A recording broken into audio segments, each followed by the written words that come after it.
वारा वाहतो, दिसत नाही.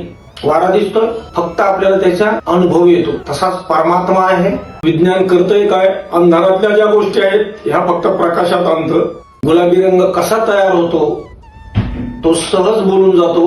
लाल आणि पांढरा एकत्रित मिळवला तर गुलाबी रंग तयार होतो. आणि निसर्गात गुलाबी रंग कुठून आलाय हे तो सांगू शकेल काय? भिऊ नको मी तुझ्या पाठीशी आहे. अनंत कोटी ब्रह्मांड नायक भक्तवत्सल भक्ताभिमानी श्रीपाद श्री वल्लभ विजय दत्त श्री गुरुदेव दत्त स्वामी समर्थ महाराज की जय. त्र्यंबकेश्वर महाराज की जय. गंगा गोदावरी माता की जय. जय जय स्वामी समर्थ. स्वामी भक्तांनो, आज मी तुम्हाला नामस्मरण केल्याचे काय फायदे होतात, नामस्मरणाला इतके महत्व का आहे हे आज मी तुम्हाला सांगणार आहे. ह्या युगापर्यंत आतापर्यंत 4 युग झाली. प्रत्येक युगायुगामध्ये भगवंतानं अवतार धारण केला. तसाच आता हे कलियुग तारण्यासाठी भगवान स्वामी समर्थांचा अवतारात ते पुन्हा अवतरित झाले. आणि आतापर्यंत जी संत होऊन गेले तर त्यांनी स्वतः या जपाद्वारे, ह्या नामस्मरणाद्वारे भगवंताची प्राप्ती केली. म्हणून या नामस्मरणाला एवढी किंमत आहे. आणि नामस्मरण केल्याने आणि जप केल्याने, कारण जप हा शब्दच असा तयार झाला आहे. जप म्हणजे जन्म, प म्हणजे पाप, जन्मांतरीचं पाप धुवून जाणार ह्या जपाने, म्हणून त्याला जप म्हणतात. ह्या कलियुगामध्ये जो मूळ अवतार आहे हा गुरु दत्तात्रयाचा, हे स्वामी रूपे परत भूवर प्रगटले. आणि आतापर्यंत जी संत होऊन गेले त्यांनी सुद्धा नामस्मरणाला फार महत्व दिले.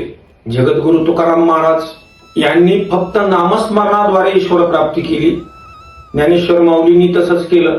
अनेक संत होऊन गेले, त्यांनी नामस्मरणाने भगवंताची प्राप्ती केली. तसेच तुम्ही आम्ही सुद्धा करू शकतो. फक्त आपली सेवा ही प्रामाणिक पाहिजे.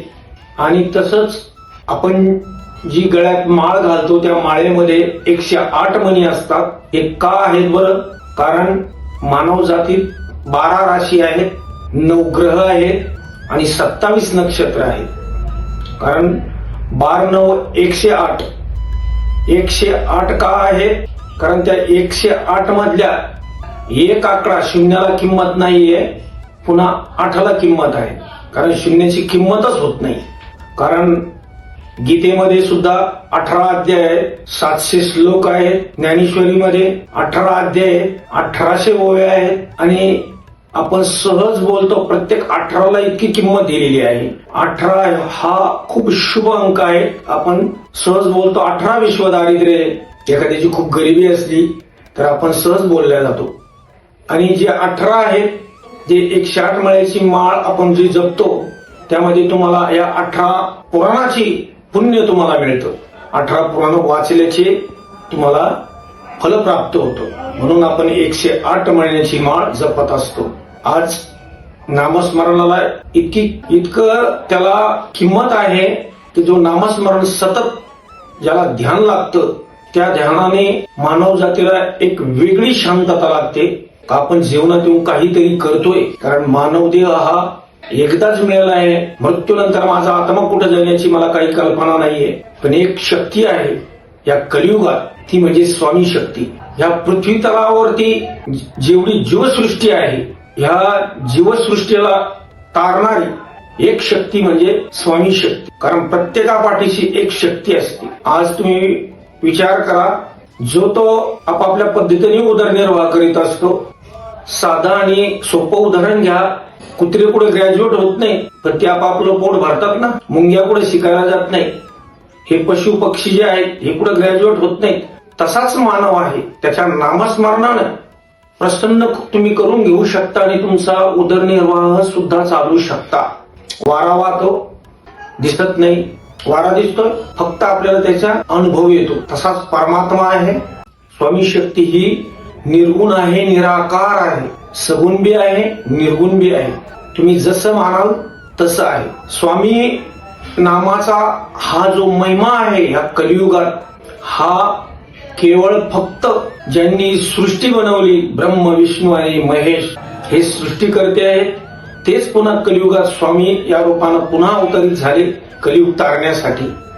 आणि तरुण नेण्यासाठी फक्त नामस्मरण आणि आपण नामस्मरण तुम्ही आजच्या या युगात धावपळीच्या जीवनात तुम्हाला वेळ नाहीये सेवा करायला, पण तुम्ही नामस्मरण करू शकता. नामस्मरण केल्याने तुम्हाला एक आनंद प्राप्त होईल आणि स्वामी सेवेचं जे फळ आहे नामस्मरण केल्याचे, कारण जिथं नामस्मरण होतं तिथं भगवंताला यावंच लागतं. आजच्या या युगात फार कमी लोक आहेत की ज्यांचा विश्वास नामस्मरणावर नाहीये. ते फक्त स्वतःवर विश्वास ठेवतात, विज्ञानावरती विश्वास ठेवतात. तुम्हाला एक जाता जाता एक सांगायचंय मला, कारण कलियुगामध्ये ह्या विज्ञानाला सुद्धा अध्यात्माची जोड लागते, नामस्मरणाची जोड लागते, तेव्हाच ते विज्ञान पुढं चालू शकतं. विज्ञान करतंय काय? अंधारातल्या ज्या गोष्टी आहेत ह्या फक्त प्रकाशात आणतं. एक साधं आणि सोपं उदाहरण घ्या, ते फक्त जिथपर्यंत जायचे विज्ञानाला फक्त एक ठराविक अंतर आहे. कारण पेंटर कुठपर्यंत जाऊ शकतो? रंगसंगतीपर्यंत जाऊ शकतो. आपण जर त्यांना पेंटरला जर म्हटलं तर गुलाबी रंग कसा तयार होतो, तो सहज बोलून जातो. लाल आणि पांढरा एकत्रित मिळवला तर गुलाबी रंग तयार होतो. हा इथपर्यंत जातो. विज्ञान फक्त तिथपर्यंत जातं. पण हा निसर्गात गुलाबी रंग कुठून आलाय हे तो सांगू शकेल काय? निसर्गामध्ये गुलाबी रंग कुठून आलाय? पेंटरनी सांगितलं फक्त रंगसंगती.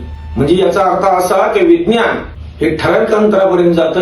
विज्ञान फक्त अंधारातल्या गोष्टी प्रकाशात आणतं आणि विज्ञानाला सुद्धा अध्यात्माची जोड लागते, तेव्हा ते विज्ञान सक्सेस होतं. कारण परमात्म्याने स्वतंत्र सत्ता कोणालाही दिली नाही. म्हणून नामस्मरण करा. जप केल्याने तुमचं जन्मांतरीचं पाप धुवून जाईल, म्हणून त्याला जप म्हणतात.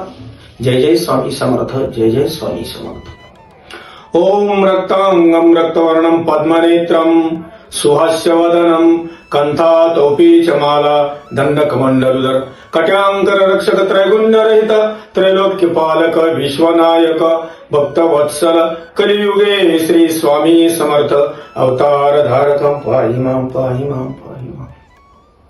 भिऊ नको मी तुझ्या पाठीशी आहे.